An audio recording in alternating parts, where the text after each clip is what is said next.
En este video vamos a ver los conceptos de fiabilidad y validez de un instrumento de medición, por qué es importante saber qué significan y finalmente veremos un ejemplo con un instrumento real.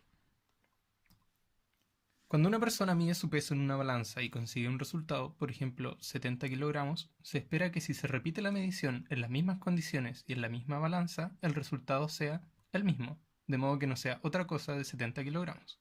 De ser así, diríamos entonces que la balanza es confiable. Por otro lado, si la primera vez que yo me peso 70 kilogramos, pero en la segunda vez la misma balanza me dice 65 kilogramos, entonces ¿es confiable?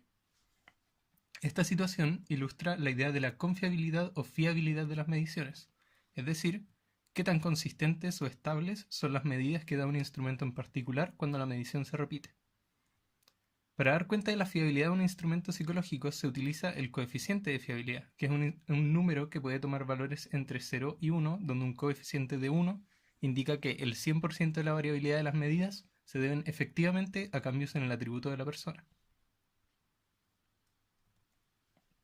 Ahora veamos otro ejemplo. Cuando uno es evaluado mediante algún tipo de instrumento, por ejemplo en un examen, y nos vemos en el caso donde un estudiante logró obtener 30 puntos y no pasó el examen, mientras que un segundo estudiante sacó 31 puntos y justo alcanzó a pasar el examen, entonces es lógico preguntarse con qué justificación la diferencia de un punto hace que el evaluador concluya que el segundo comprendió la materia, pero el primero no.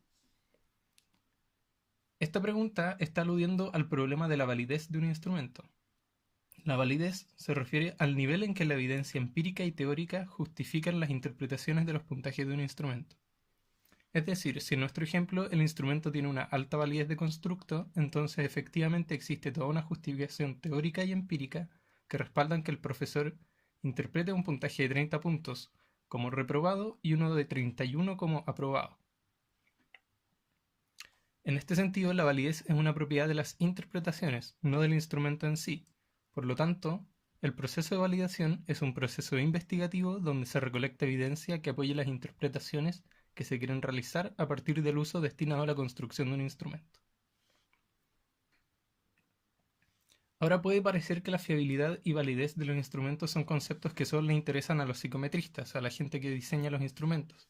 Pero en un campo profesional donde la mayoría de los psicólogos tienen que en algún momento aplicar instrumentos, leer publicaciones que utilizan instrumentos, o trabajar a partir de interpretaciones que otras personas hicieron a partir de instrumentos, entonces es crucial entender claramente qué significan estos conceptos y sus repercusiones. Por esto todo psicólogo debe tener la capacidad de identificar cuando un instrumento tiene bajas evidencias de fiabilidad o de validez y lo que esto implica en la práctica. Para esto veamos un ejemplo aplicado a un instrumento real. El inventario psicológico de ejecución deportiva es un instrumento que evalúa factores psicológicos que se relacionan con el rendimiento deportivo, con el objetivo de servir a entrenadores y deportistas de alto rendimiento para identificar fortalezas y debilidades y a su vez poder armar programas de entrenamiento psicológico para mejorar el rendimiento. Pongámonos en el escenario hipotético de que se le aplica el inventario a un deportista, a partir del cual se concluye que su principal debilidad es, por ejemplo, la autoconfianza. Por lo cual, el entrenador arma un programa de entrenamiento en autoconfianza. Luego de meses de trabajo, se vuelve a aplicar el instrumento y los resultados vuelven a mostrar lo mismo. Su principal debilidad es la autoconfianza y no ha mejorado en nada. Ahora este escenario se puede explicar de muchas maneras, dependiendo de la validez y la fiabilidad. Si la fiabilidad y validez del instrumento fueran aceptables, la conclusión sería que el programa de entrenamiento simplemente no funcionó y que se debe intentar otra cosa. Ahora, si los puntajes no son confiables, entonces es posible que efectivamente existía un problema de autoconfianza en un principio, que luego mejoró con el entrenamiento, pero en la segunda medición, por mero azar, los resultados fueron los mismos que en la primera medición. Este es un problema principalmente de fiabilidad, porque no se puede confiar en que los resultados del test sean consistentes. Por otro lado, puede haber ocurrido que las interpretaciones de los puntajes no hayan sido suficientemente válidos, a pesar de ser confiables los puntajes. Es decir, puede haber ocurrido que la interpretación inicial de los puntajes, que había un problema de autoconfianza, no haya sido acertada por falta de sustento teórico y empírico. Ya que esta interpretación era errónea, lógicamente el entrenamiento en autoconfianza no tuvo ningún efecto, pues no existía un problema en autoconfianza por mejorar. por lo cual los puntajes en la segunda medición fueron los mismos y se realizó la misma interpretación errónea, pues la variable no cambió y la medición era fiable.